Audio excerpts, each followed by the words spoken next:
Annie's കിച്ചണിൽ വരാൻ പോകുന്ന ഗസ്റ്റ് ആരാന്നുള്ളത് ഞാൻ ഇതുവരെ നിങ്ങളോട് പറഞ്ഞിട്ടില്ല. അതൊരു വലിയ സസ്പെൻസ് ആയിരുന്നു. പക്ഷേ എൻ്റെ പ്രേക്ഷകർ ഏറ്റവും കൂടുതൽ ആകാംക്ഷയായിട്ട് ഇരിക്കാന്ന് എനിക്കറിയാം.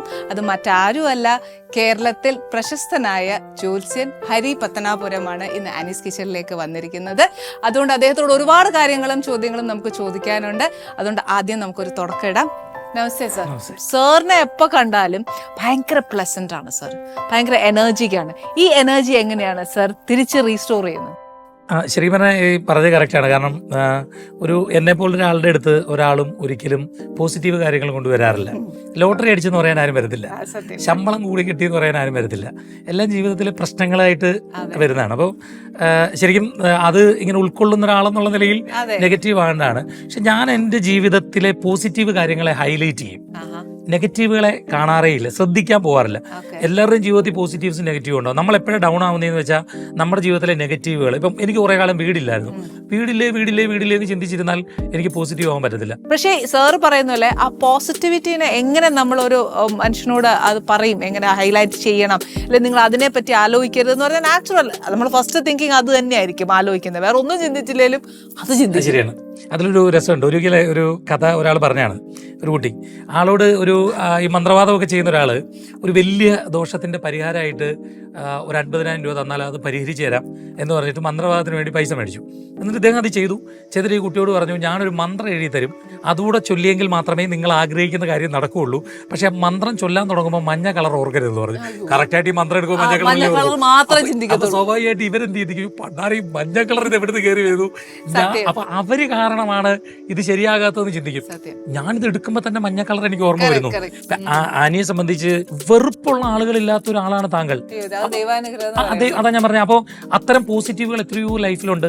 പിന്നെ ഫാമിലി ലൈഫ്, എനിക്ക് ഷായി ചേട്ടനോട് അടുപ്പമുണ്ട്. എത്രയോ നല്ലൊരു മനുഷ്യനാണ്, നല്ല കുഞ്ഞുങ്ങളെ കിട്ടി. ഇതൊക്കെ ലൈഫിലെ ഏറ്റവും ഇപ്പുറത്ത് ഇതേ പ്രായത്തിലുള്ള എത്രയോ കുട്ടികൾ ക്രിമിനൽ കേസുകളിൽ പോയി വീഴുന്നു, എത്രയോ മോശമായ സാഹചര്യങ്ങളിൽ വളരുന്നു. ഇത് നമ്മുടെയൊക്കെ ജീവിതത്തിലുണ്ട്, എൻ്റെ ജീവിതത്തിലുണ്ട്, നമ്മുടെ ആനിയുടെ ജീവിതത്തിലുണ്ട്, ഈ ചുറ്റുപാടുള്ളവരുടെയൊക്കെ ജീവിതത്തിലുണ്ട്. ഇതിനെ കാണാൻ ശ്രമിച്ചാൽ എല്ലാവരും ഹാപ്പി ആയിരിക്കും. എനിക്കിപ്പോൾ ചിലപ്പോൾ ഫേസ്ബുക്ക് പേജിൻ്റെ താഴെ കയറി നോക്കി അറിയാം, നീ ഊളയാണല്ലോടാ എന്ന് കമൻറ്റ് വരും. അപ്പോൾ സ്വാഭാവികമായിട്ട് ചില ആളുകളും ഉണ്ടായിരിക്കും. ഞാൻ താഴെ പറയും, നിങ്ങൾക്ക് ജനറൽ കോളേജ് വളരെ കുറവാണല്ലോ, ഞാൻ പണ്ടേ ഊളയാണ്, ഇപ്പോഴല്ല ഊള എന്ന് പറഞ്ഞാൽ പിന്നെ എന്താ മറുപടി തരാനാ? എനിക്ക് തോന്നുന്നു 80% ആളുകളുടെയും പ്രശ്നം എന്ന് പറഞ്ഞാൽ വലിയ പ്രശ്നങ്ങൾ ഇല്ലാത്തതാണ് പ്രശ്നം, നമ്മുടെ സൈക്കോ തന്നെയാണ്, ചിന്തിച്ചു കൂട്ടുന്നതാണ് പ്രശ്നം.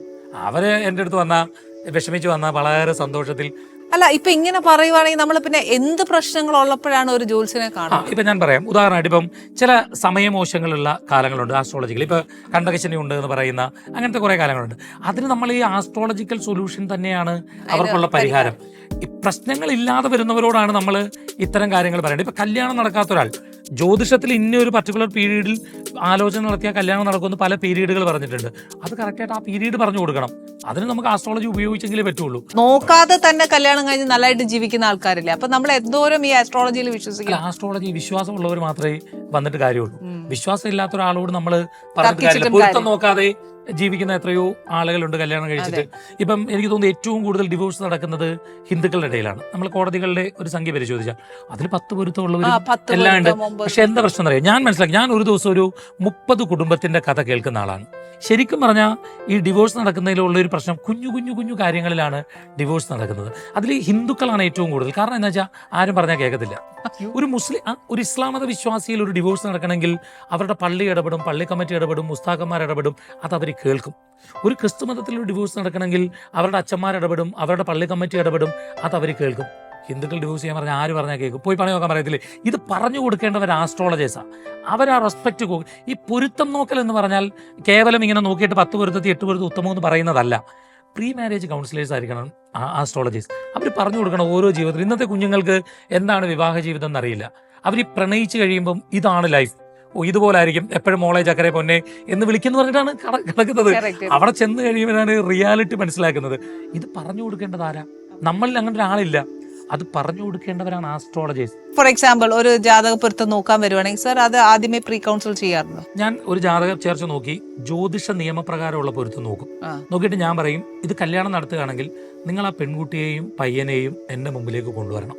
ഒരു പെൺകുട്ടി കല്യാണം കഴിപ്പിച്ചിട്ട് വിട്ടിട്ട് പോയാൽ അല്ല ഒരു വീട്ടിലേക്ക് ചെന്ന് കയറുമ്പോൾ ഈ ഭർത്താവിൻ്റെ അമ്മയ്ക്ക് ഒരു പ്രശ്നമുണ്ട്, ഒരുമാതിരിപ്പെട്ട അമ്മമാരുടെ ഒരു പ്രശ്നം. എന്റെ മകനിൽ എന്തോ മാറ്റമുണ്ടായി എന്ന് ഈ അമ്മ ചിന്തിക്കും. അപ്പൊ ഈ മകൻ, അമ്മേ എന്തോ അമ്മേ നിങ്ങൾ ഇച്ചിരി വെള്ളം എടുത്താന്ന് പറഞ്ഞാൽ, ഓഹോ ഇപ്പം മുതൽ നിങ്ങളെന്നായി അല്ലേ എന്ന് പറയും കല്യാണം കഴിച്ച് കഴിയുമ്പോൾ. അതുപോലെ ഈ പെൺകുട്ടിയുടെ അമ്മയ്ക്ക് ഒരു കുഴപ്പമുണ്ട്. രാവിലെ മുതൽ ഫോൺ എടുത്ത് വെച്ചിട്ട് ഞാൻ മനസ്സിലാക്കിയതാ, ദോശ ഇങ്ങനെ മോളെ റൗണ്ട് ആണോ ചുറ്റത്. ഈ കുട്ടിക്ക് ഈ വീട്ടുകാരുമായിട്ട് കമ്മ്യൂണിക്കേറ്റ് ചെയ്യാനുള്ള ഒരു സമയം ഈ അമ്മ കവർന്നെടുക്കുകയാണ്. വിളിക്കരുത് എന്നല്ല, ആവശ്യത്തിനും അത്യാവശ്യത്തിനും മാത്രം വിളിക്കണം. ഈ വീടുമായിട്ട് ഇഴകി ചേരാൻ ശ്രമിക്കണം. ഒരു 6 മാസം അടുക്കുമ്പം എന്തായാലും ഈ പെൺകുട്ടി വിളിച്ചിട്ട്, ഓ അമ്മ ഇവിടുത്തെ ആ അറ്റ്മോസ്ഫിയർ ഒന്നും എനിക്ക് അങ്ങോട്ട് പിടിക്കുന്നില്ല, ഞാൻ അങ്ങോട്ട് വരുവാന്ന് പറഞ്ഞാൽ, മോളെ വന്ന് 10 ദിവസം നിന്നോളാൻ പറഞ്ഞാൽ പിന്നെ സംഭവം കോളാവും. അപ്പോൾ നിർത്തരുതെന്നുമല്ല, നമ്മളൊരു സാഹചര്യത്തിൽ പോകുമ്പോൾ ഇപ്പം പയ്യൻ ഇങ്ങോട്ടാണെങ്കിലും പെൺകുട്ടി അങ്ങോട്ടാണെങ്കിലും അതുമായി അത്യാവശ്യം പൊരുത്തപ്പെട്ട് പോകാൻ അല്പം സമയമെടുക്കും. ആ സമയം എല്ലാത്തിലും എടുക്കും, ജീവിതത്തിലെടുക്കും, ജോലിയിലെടുക്കും, പിന്നെ വാടക വീട്ടിൽ നിന്ന് സ്വന്തം വീട്ടിലോട്ടോ, സ്വന്തം വീട്ടിൽ നിന്ന് വാടക വീട്ടിലോട്ടോ മാറുമ്പോൾ വേറൊരു സ്ഥലത്തേക്കൊക്കെ പോകുമ്പോൾ എല്ലാം എടുക്കും. അതേ കല്യാണത്തിൽ മാത്രം എടുക്കരുത് എന്ന് പറയുന്നതിൽ തെറ്റുണ്ട്. അപ്പം എനിക്ക് ഈ കുടുംബക്കാരുടെ ഇടപെടലാണ് പലപ്പോഴും ഡൈവേഴ്സിലേക്ക് ചെല്ലുന്നത്. 100%. ഞാൻ എൻ്റെ എക്സ്പീരിയൻസിൽ നിന്നുകൊണ്ടാണ് പറയുന്നത്. ഞങ്ങൾ ആസ്ട്രോളജി ഫാമിലിയാണ്. എൻ്റെ അച്ഛൻ ചെയ്യുന്ന ഇതാ, കല്യാണം കഴിക്കാൻ പോകുന്നവരെ വിളിച്ചിരുത്തി സംസാരിക്കും. എൻ്റെ അച്ഛനൊക്കെ കുറച്ചുകൂടെ സ്ട്രോങ് ആയിട്ട് പറയും, ഇങ്ങനെ ചെയ്തിരിക്കണം. ഡിവോഴ്സ് ചെയ്യാൻ പോയാൽ പറയും, പറ്റത്തില്ല മോളെ, അല്ലെ പറ്റത്തില്ല മോനെ, അത് ചെയ്യരുത്, ആ കുട്ടീനെ ഉപേക്ഷിക്കരുത് എന്ന് അവർ പറയും. കാരണം അത് പറയാനുള്ളൊരു ബന്ധം ഈ കുടുംബവുമായി ഉണ്ടാക്കി വെക്കും. ഇന്നിത് കച്ചവടമായപ്പോൾ ആ ബന്ധമില്ല. ഓക്കെ, അപ്പം ഇതിങ്ങനെ പറഞ്ഞു കൊടുക്കുമ്പോഴത്തേക്ക് ആ ഒരു അപ്പന്റെ അമ്മയുടെ അല്ല പെൺകുട്ടിയുടെ ആൺകുട്ടിയുടെ ആയാലും അവരുടെ പാരന്റ്സ് അത് അംഗീകരിക്കുന്നു. അതിനാണ് ഈ ആസ്ട്രോളജിയുടെ ശക്തി എന്ന് പറയുന്നത്, വിശ്വാസത്തിന്റെ ശക്തി. അതാണ് വെറുതെ ഒരാളിരുന്ന് പറയുന്നത്. ഞാൻ ഉദാഹരണം പറയാം. ഒരു ക്രിസ്തീയ സമുദായത്തിലുള്ളൊരു ആൾ, എനിക്കറിയാവുന്ന ഒരു ഫാമിലിയാണ്. അവരിലൊരു പയ്യൻ, അവനെ കുറച്ച് ഇത്തിരി ബൈക്കൊക്കെ വല്ലാണ്ട് സ്പീഡിൽ ഓടിക്കുന്ന ഒരാളാണ്. അപ്പോൾ അച്ഛൻ ഗൾഫിലാണ്. അപ്പോൾ ഇവനൊരു ബൈക്ക് എടുക്കണമെന്ന് പറഞ്ഞ് വീട്ടിൽ ഭയങ്കര ബഹളം. അവസാനം ഗതി കെട്ടിട്ട് ഇവർ പറഞ്ഞു, ഒരു കാര്യം ചെയ്യും, എന്തായാലും എടുക്കുകയാണ്, നീ ഹരിചേട്ടനോട് പോയിട്ടൊന്ന് സമയം നോക്ക്, എന്നാ ഡേറ്റ് ബുക്ക് ചെയ്യാൻ കൊള്ളാവുന്ന ഡേറ്റ് ഒന്ന് നോക്കാൻ പറഞ്ഞു. അങ്ങനെ ഇവൻ എൻ്റെ അടുത്ത് വന്നു. ഹിന്ദു വിശ്വാസികളല്ല കേട്ടോ.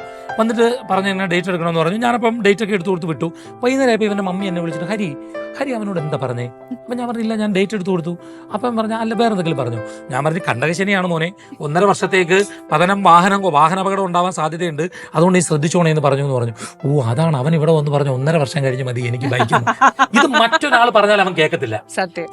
ഞാനിരിക്കുന്ന ആസ്ട്രോളജി ഓഫീസിൽ ആ ഒരു ആംബിയൻസിലിരുന്ന് അവൻ്റെ ജാതകം നോക്കി കവടി നോക്കി അത് പറയുമ്പോൾ അവനൊരു അന്യമത വിശ്വാസിയാണെങ്കിൽ പോലും അവൻ്റെ ഉള്ളിൽ അത് ക്ലിക്കായി. ശരിക്കും അവൻ എടുത്താൽ അപകടം സംഭവിക്കും എന്നുള്ള ഒരു ഉറപ്പാണ്.